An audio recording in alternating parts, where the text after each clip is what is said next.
સુરત જિલ્લાના કામરેજ નજીક પતિ દ્વારા મિત્ર પાસે કરાવાયેલા ગોળીબારમાં ગંભીર ઇજાગ્રસ્ત થયેલી આરએફઓ સોનલ સોલંકી આખરે જિંદગીની જંગ હારી ગઈ હતી। આરટીઓ ઇન્સ્પેક્ટર પતિ સાથે આરએફઓ સોનલ સોલંકીનો પારિવારિક ઝઘડો પણ ઘણા સમયથી ચાલતો હતો, જેને આજે અંત આવ્યો હતો।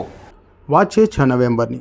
અડાજણ વન વિભાગની ઓફિસમાં ફરજ બજાવતા range forest officer Sonal Solanki 6 નવેમ્બરે વહેલી સવારે કામરેજ નજીક ઇજાગ્રસ્ત હાલતમાં મળ્યા હતા। ઘરેથી અડાજણ જવા નીકળેલા મહિલા અધિકારીની કાર ઝાડ સાથે ભટકાયેલી હાલતમાં મળતા પોલીસને જાણ કરવામાં આવી હતી। કારમાં તેમની સાથે પુત્ર પણ હોવાનું જાણવા મળતા તાત્કાલિક અસરથી પોલીસ ઘટના સ્થળે પહોંચી હતી અને ગંભીર રીતે ઘવાયેલ આરએફઓને સારવાર અર્થે સરકારી હોસ્પિટલમાં ખસેડાયા હતા। બનાવ સાથે જ પરિવારજનોને પણ જાણ કરવામાં આવી હતી। હુમલા દરમિયાન ગોળી સોનલ સોલંકીના માથામાં વાગી હતી। ઘટના બાદ તાત્કાલિક સુરતની ખાનગી હોસ્પિટલમાં સર્જરી કરી તેમને માથામાંથી ગોળી તો કાઢી લેવાઈ હતી, પરંતુ ગોળીને કારણે મગજમાં થયેલું નુકસાન અતિ ગંભીર હતું। સર્જરી બાદ પણ તેમને સ્થિતિ ક્યારે સામાન થઈ શકશે નહીં હતી, જેના કારણે તેમને વેન્ટિલેટર સપોર્ટ પર રાખવા પડ્યા હતા અને વધુ સારવાર માટે સોનલ પ્રજાપતિને અમદાવાદ સિવિલ હોસ્પિટલે ખસેડાઈ હતી, જ્યાં તબીબોના અથાગ પ્રયત્નો છતાં સોનલ સોલંકીની સ્થિતિમાં સુધારો થયો ન હતો અને સારવાર દરમિયાન તેમણે અંતિમ શ્વાસ લીધા હતા।